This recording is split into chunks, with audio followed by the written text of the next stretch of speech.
V tomto videu si predstavíme prvú formu budúceho času v angličtine, formu will. V angličtine budúci čas vyjadrujeme 4 časmi. Formou will, pomocou going to, taktiež aj prítomným časom jednoduchým, present simple, a prítomným časom priebehovým, present continuous. V tomto videu sa pozrieme na formu will. Najprv si povieme, kedy tento čas will používame.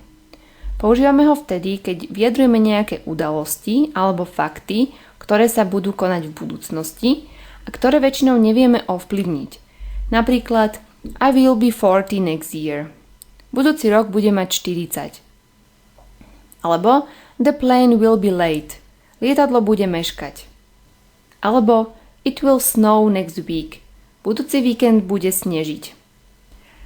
Taktiež tento čas používame veľmi často aj vtedy, keď hovoríme o nejakých našich osobných názoroch o budúcnosti, respektíve hovoríme o nejakých predpovediach. Spája sa veľmi často so slovami think, believe, hope, wonder, guess a tak ďalej. Takže slovesá, ktorými vyjadrujeme naše osobné názory. Napríklad I think she will come late. Myslím si, že príde neskôr. Alebo I hope everything will be okay. Dúfam, že všetko bude v poriadku. Takže po týchto slovesách veľmi často nasleduje budúcnosť, ktorú vyjadrujeme pomocou will. Ďalšie veľmi časté využitie formy will je vtedy, keď hovoríme o nejakých našich spontánnych rozhodnutiach.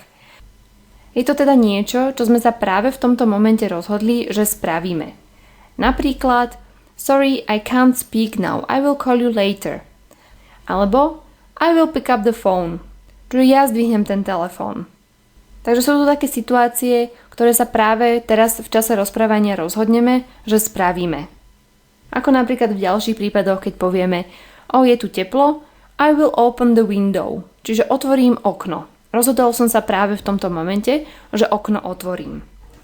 Takže pamätajte si, použijeme tento čas na vyjadrenie udalostí, faktov, ktoré sa týkajú budúcnosti. Buď nie sú nejako presne určené, alebo ich nevieme ovplyvniť, taktiež keď vyjadrujeme svoj názor prostredníctvom think, believe, hope a tak ďalej, alebo sú to nejaké naše spontánne rozhodnutia. Ešte sme v použití času will neskončili, pokračujeme ďalej, taktiež používame tento čas, ak vyjadrujeme nejakú ponuku alebo ochotu niečo spraviť. Napríklad I will do my best to help you. Spravím všetko, čo budem môcť, aby som ti pomohol. Alebo I won't tell anyone, don't worry. Nikomu to nepoviem, neboj sa. Taktiež ho používame v otázkach a chceme, aby niekto druhý niečo spravil. Napríklad will you please close the door? Zatvoríš prosím dvere? Alebo will you come with me please? Pôjdeš prosím so mnou? Vzťahuje sa to v podstate tiež na bod, kedy sme hovorili o tých spontánnych rozhodnutiach, avšak teraz hovoríme niekomu inému, aby niečo spravil. No a taktiež používame budúci čas s podmienkovými vetami. Základná forma will sa používa s prvým kondicionálom. Napríklad keď povieme if I finish this task, I will let you know. Čiže ak dokončím túto úlohu, dám ti vedieť. Alebo if I see John, I will give him your message. Ak uvidím Johna, odovzdám mu tvoju správu. No a taktiež používame formu will, ak sú vo vete spojky when, as soon as, unless. Avšak to sa stále spája s tými podmienkovými vetami. Povieme napríklad I will call you as soon as I come home.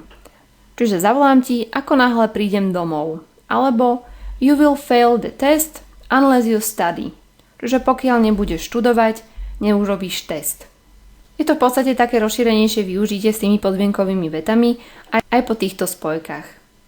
A ešte si doplníme použitie budúceho času will. Je to aj s príznačnými slovami ako maybe, probably, perhaps, one day, in the future, alebo keď máme konkrétny rok v nejakej danej budúcnosti. Napríklad there will be a lot of green trees in the future. V budúcnosti bude veľa zelených stromov. Alebo he will come home one day. On príde domov jedného dňa.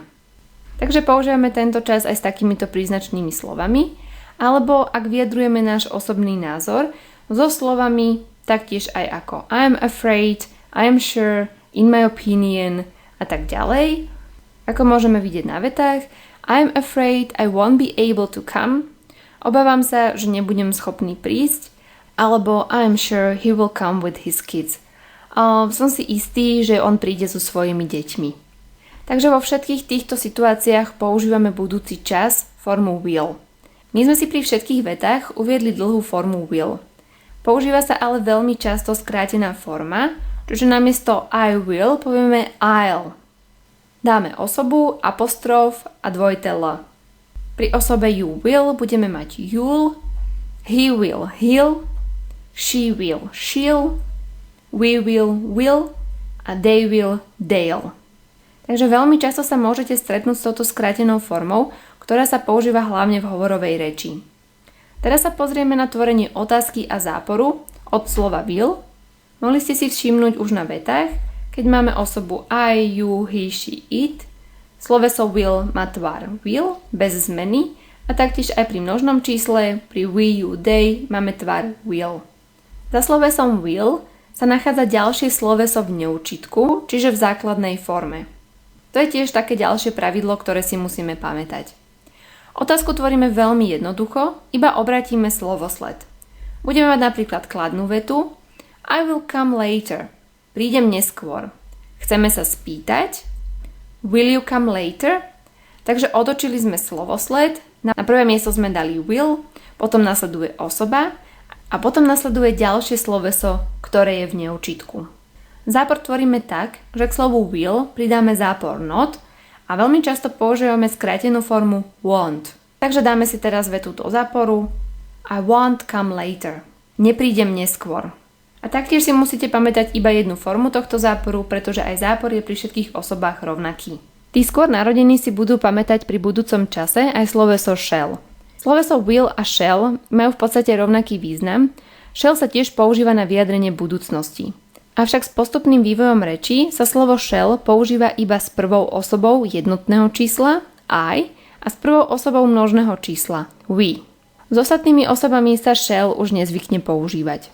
A hlavne sa s ním môžeme stretnúť v britskej angličtine. Okrem toho, že shall používame na vyjadrenie budúcnosti s osobami I a we, má aj ďalšie použitia. Napríklad ho používame, keď v otázke vyjadrujeme nejakú ponuku. Napríklad Shall I close the window? Môžeme to aj voľne preložiť ako smiem zavrieť okno alebo iba zavriem okno. Taktiež používame shall v otázke na vyjadrenie nejakého návrhu. Napríklad Shall we go to the cinema? Pôjdeme do kina? Alebo tiež v otázke, ak si pýtame nejakú radu alebo inštrukcie. What shall I tell him? Čo mu mám povedať? Takže do slovenčiny to môžeme prekladať rôzne. Taktiež často používame skrátenú formu od slova shall. V tom prípade veľmi nevieme rozlíšiť, či sa jedná o will alebo shall, pretože shall má rovnakú formu skrátenú ako will, takže iba osoba, apostrof a dvojité L. A zápor budeme tvoriť pomocou slova not, ale skrátená forma bude shan't. Ukážeme si to na príklade I shan't stay long. Neostanem dlho.